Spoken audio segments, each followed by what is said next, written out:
নমস্কার, আমি মিলন স্যার। পাল একাডেমি সেন্টারে তোমাদের সকলকে জানাই স্বাগত। আজকে ক্লাস 10 এর ফিজিক্যাল সায়েন্সের তোমরা যদি একটু খেয়াল করো তাহলে দেখতে পাবে তোমাদের অধ্যায়ের যে নাম সেটা হলো গ্যাসের আচরণ। এই যে গ্যাসের আচরণ অধ্যায়, এই অধ্যায়ের তোমাদের গাণিতিক উদাহরণ লিখে রেখেছি 1 আর 2। এই দুটো অঙ্ক কিভাবে করতে হবে আজকের এই টিউটোরিয়ালে সম্পূর্ণ বিস্তারিত আলোচনা করব। তোমাদের এই গ্যাসের আচরণের অধ্যায়ে আমি লাস্ট যে টপিকস সেই টপিকসটি আলোচনা করেছি, যে টপিকসটি ছিল তোমাদের বয়েল এবং চার্লসের সূত্রের যে কম্বিনেশন বা সমন্বয়।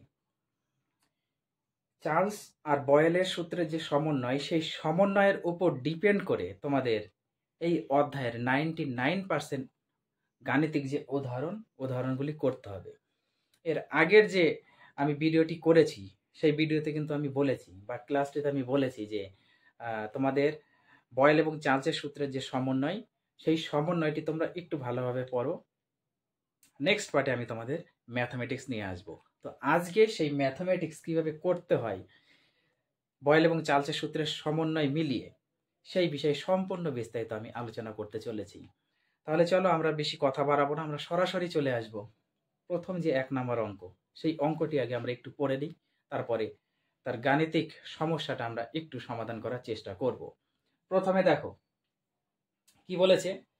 অঙ্কগুলো কিন্তু খুব ভালোভাবে পড়তে হবে এবং অঙ্কগুলি তোমাদের বুঝতে হবে, তারপরেই তোমরা ফিজিক্যাল সায়েন্সের কিন্তু ম্যাথমেটিক্স সলিউশনগুলি পারবে।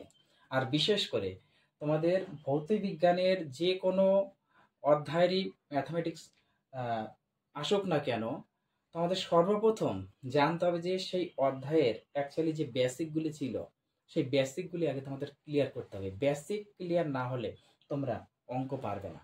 ওকে, দেখো কি বলেছে যে 50 সেন্টিমিটার পারদের চাপে 0 ডিগ্রি সেন্টিগ্রেড উষ্ণতায় নির্দিষ্ট ভরের গ্যাসের আয়তন 0.8 লিটার।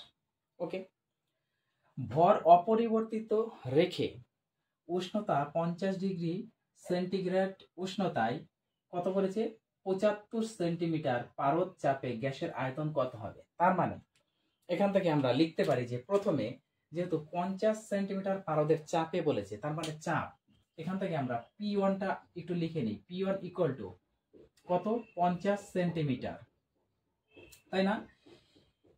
এবার 0 ডিগ্রি সেন্টিগ্রেড যে উষ্ণতা, এখানে একটা জিনিস সবসময় তোমাদের মনে রাখতে হবে, যখন তোমাদের বয়েল এবং চার্লসের সূত্রের সমন্বয় নিয়ে কোনো গাণিতিক উদাহরণ দেওয়া থাকবে, সবসময় তোমাদের এখানে একটা মোস্ট ইম্পর্টেন্ট থিংস যেটা হচ্ছে উষ্ণতাটা একটু তোমাদের সমস্যা করবে।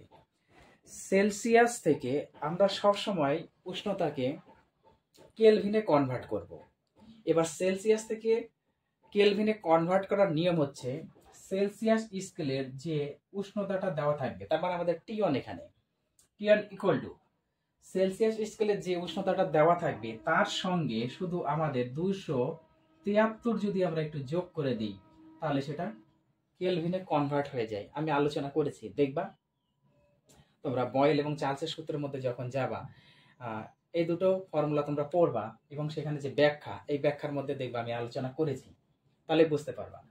তো তোমাদের এখানে একটু মনে রাখতে হবে যে সেলসিয়াস স্কেলের যে তাপমাত্রাটা দেওয়া আছে সেই উষ্ণতার সাথে আমাদের 273 যদি যোগ করে দিই তাহলে আমরা কেলভিনে সেটা পেয়ে যাব। ওকে, এই হচ্ছে সেলসিয়াস থেকে কেলভিনের কনভার্টের প্রসেস। তাহলে আমরা এখানে T1টা পেয়ে গেছি 0 + 273, কারণ এখানে 0 ডিগ্রি সেন্টিগ্রেড ছিল সেই জন্য আমাদের 0 নিয়েছি। তাহলে এটা যদি আমরা একটু প্রপারলি যোগ করে দিই তাহলে T1 এসে দাঁড়াবে কিন্তু 273ই দাঁড়াবে, তাই না? 273 কেলভিন। আরেকটা দেখো গ্যাসের আয়তন মানে V1 ইকুয়াল টু কত দেওয়া আছে 0.8 লিটার। ওকে, এটা হচ্ছে আমরা প্রথম ক্ষেত্রে একটু ডাটাটা বসিয়ে নিলাম। এবার সেকেন্ড ডাটাটা যদি আমরা একটু বসাই তাহলে দেখো কত পাচ্ছি। কি বলেছে এবার, ভর অপরিবর্তিত রেখে উষ্ণতা 50 ডিগ্রি সেন্টিগ্রেড 75 সেন্টিমিটার পারদ চাপে, তার মানে 75 সেন্টিমিটার পারদ চাপ মানে এখানে কিন্তু P2 ইকুয়াল টু 75 সেন্টিমিটার পারদের চাপ। এবার উষ্ণতা যেহেতু দিয়ে দিয়েছে T2, তার মানে আমরা পাবো 50-এর সাথে আমরা 273 যদি প্লাস করি তাহলে কেলভিন পেয়ে যাবো, অর্থাৎ T2 ইকুয়াল টু আমাদের দাঁড়াচ্ছে 0 3 প্লাস করলে 3, 7 5 12, 2 হাতে আমার 1, 2 একে 3, অর্থাৎ 323 কেলভিন। এখন বলছে যে পারদচাপে গ্যাসের আয়তন, তার মানে আমাদের V2টা কত সেটা আমাদের বের করতে হবে। এইবার একটা লাইন যেটা লিখতে হবে সেটা তোমরা লিখবা যে বয়েল এবং চার্লসের সূত্রের সমন্বয় থেকে আমরা জানি বা আমরা লিখতে পারি, এই কথাটা একটু লিখতে হবে। এবার চার্লস এবং বয়েলের সমন্বয় সূত্র থেকে আমরা কি জানি সেটা আমরা সকলেই জানি যে P1 V1 by T1 equal to P2, P2 equal to P2 V2 by T2। এখান থেকে আমাদের V2টা বের করতে হবে। তাহলে এখান থেকে সরাসরি আমরা যদি একটু V2টা বের করি, তারপরে মানগুলো যদি আমরা পুট করি, তাহলে আমার অনেক সুবিধা হবে অ্যাকচুয়ালি আমাদের। দেখো, তাহলে আমাদের V2 যেহেতু আছে, তার মানে এই কোনাকুনি আমরা আগে একটু গুণ করে দিই। তাহলে P2 V2 এর সাথে আমাদের T1 গুণ হিসাবে থাকবে, আর এদিকে P1 V1 এর সাথে আমাদের T2 গুণ হিসাবে থাকবে। তাহলে এখান থেকে আমাদের যেহেতু V2টা বের করতে হবে, তার মানে V2 ইকুয়াল টু এখানে P1 V1 T2 বাই এখানে P2 সাথে T1টা নিচে আসবে। ক্লিয়ার?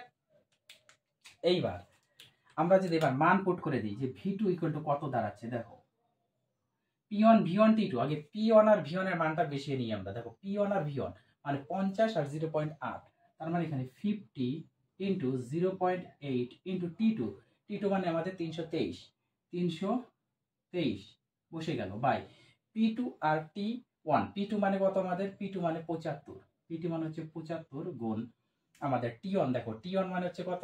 273।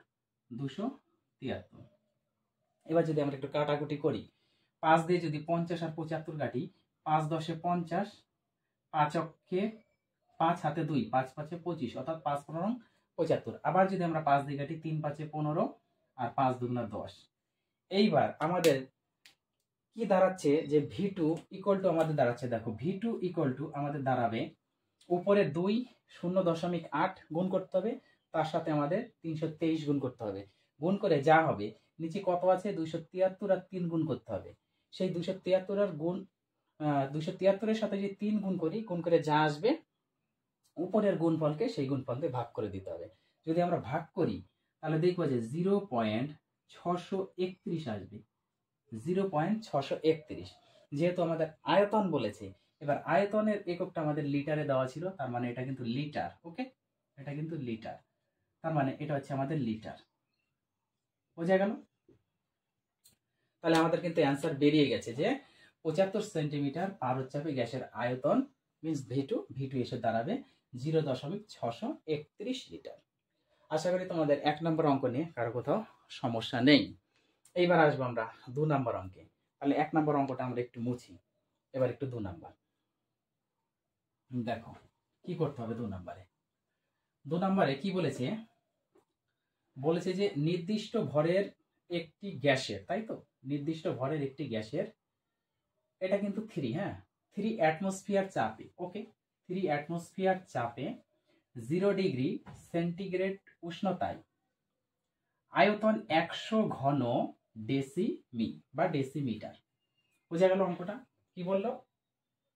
বলেছে যে নির্দিষ্ট ভরের একটি গ্যাসের 3 অ্যাটমসফিয়ার চাপে, তার মানে চাপ হচ্ছে 3 অ্যাটমসফিয়ার, এবং 0 ডিগ্রি সেন্টিগ্রেড উষ্ণতায় আয়তন দিয়ে দিয়েছে 100 ঘন ডেসিমিটার।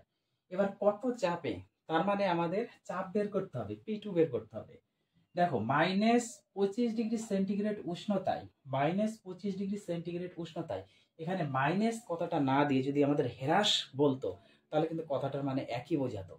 এখানে হ্রাস কথাটা কিন্তু ব্যবহার করতে পারে পরীক্ষার মধ্যে, তো তোমরা মনে রাখবা হ্রাস বা মাইনাস একই ব্যাপার। উষ্ণতায় গ্যাসটির আয়তন 50 ঘন ডেসিমি হবে। দেখো আমরা প্রথম ক্ষেত্রে একটু ডাটাটা বসিয়ে নিই। কি আছে? চাপ, তার মানে হচ্ছে P1 ইকুয়াল টু 3 অ্যাটমসফিয়ার, তাই না? অ্যাটমসফিয়ার, এটা আমরা একটু লিখে নিব, অ্যাটমসফিয়ার। তারপরে আমাদের 0 ডিগ্রি সেন্টিগ্রেড, তার মানে হচ্ছে T1 ইকুয়াল টু কত হবে? 0 প্লাস 273, কারণ আমাদের কেলভিনে করতে হবে। এটা যদি আমরা যোগ করি তাহলে 273ই থাকে কেলভিন। আর একটা V1 ইকুয়াল টু দেখো কত? 100 ঘন ডেসিমি বলেছে, তাহলে 100 ঘন ডেসিমি আমরা একটু লিখে নিই। আর যে প্রথম ক্ষেত্রে ডাটাটা আমরা পেলাম। এবার সেকেন্ড ক্ষেত্রে দেখো আমরা ডাটাটা কি পাচ্ছি। P1 কত, সরি P2 আমাদের বলছে কত চাপে, তার মানে আমাদের P2টা বের করতে হবে। এখন T2 কত, T2 বলে দিয়েছে -25°C উষ্ণতায়, তার মানে -25 প্লাস 273, এটা হচ্ছে কেলভিন হয়ে গেল। তার মানে T2 ইকুয়াল টু দাঁড়ালো, আমরা বাদ দিব 13 থেকে 5 গেলে 8, হাতে আমাদের 1 আর 2 3, 4 থেকে 3 সরি 7 থেকে 3 গেলে 4, এবার 2 এর 2, তার মানে 248 কেলভিন আমরা পেয়ে গেলাম। আরেকটা আমাদের V2 ইকুয়াল টু কত, আয়তন দিয়ে দিয়েছে 50 ঘন ডেসিমি, 50 ঘন ডেসিমি। ক্লিয়ার? তাহলে প্রথম ক্ষেত্রে ডাটা আমরা পেয়ে গেছি, দ্বিতীয় ক্ষেত্রে আমরা ডাটা পেয়ে গেছি। এখন আমাদের লাগবে হচ্ছে P2। দেখো এই ধরনের ক্যাটাগরির অঙ্কে সবসময় তোমাদের উষ্ণতা যে থাকবে, এই উষ্ণতাটা নিয়ে একটু তোমাদের সমস্যা হবে। শুধু মনে রাখতে হবে সেন্টিগ্রেডের যে তাপমাত্রাটা দেওয়া আছে বা উষ্ণতাটা দেওয়া আছে, সবসময় সেন্টিগ্রেড থেকে আমাদের কেলভিনে কনভার্ট করতে হবে। আর কেলভিনে কনভার্ট করার নিয়মই হচ্ছে সেন্টিগ্রেডের যে মানটা দেওয়া থাকবে সেই মানের সাথে আমাদের 273 যোগ করতে হবে, আদার্স কিচ্ছু না।